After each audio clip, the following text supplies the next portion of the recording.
प्राचीन भारत की तीर्थ यात्रा की परंपरा केवल धार्मिक अनुष्ठान नहीं थी, बल्कि यह हजारों साल की सभ्यता और इतिहास का प्रतीक थी। प्रयाग, जहां गंगा, यमुना और अदृश्य सरस्वती का संगम होता है, हिंदू धर्म का पवित्र तीर्थ स्थल है। लेकिन इस यात्रा की शुरुआत कब हुई? प्रयाग तीर्थ का पहला उल्लेख ऋग्वेद के परिशिष्ट में मिलता है।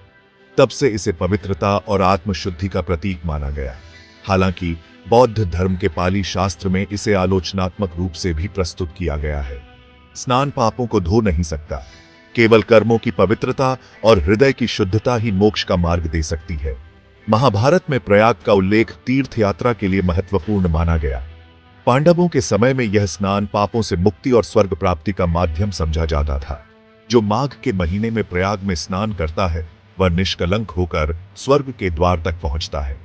7वीं शताब्दी में चीनी यात्री वेन सांग ने अपनी स्मृतियों में प्रयाग को एक पवित्र शहर के रूप में वर्णित किया। राजा हर्ष के शासनकाल में यहाँ अनेक मंदिर और बौद्ध मठ थे। उन्होंने तीर्थ यात्रियों के स्नान अनुष्ठान का भी उल्लेख किया। कुछ परंपराओं के अनुसार 8वीं शताब्दी के दार्शनिक शंकराचार्य ने कुंभ मेले की धारणा को विस्तारित किया।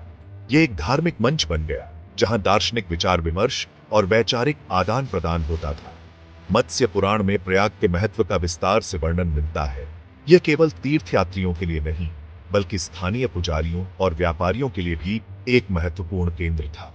ब्रिटिश शासन के दौरान 1870 में पहली बार कुंभ मेले का औपचारिक आयोजन हुआ। तब से यह एक ऐतिहासिक और सांस्कृतिक महोत्सव बन गया। प्रयाग केवल एक स्थान नहीं, यह भारत की आध्यात्मिक परंपरा का प्रतीक है। इतिहास के हर चरण में यह तीर्थ यात्रा श्रद्धा, संस्कृति और आत्मशुद्धि का संदेश देती रही है। स्क्रिप्ट समाप्त।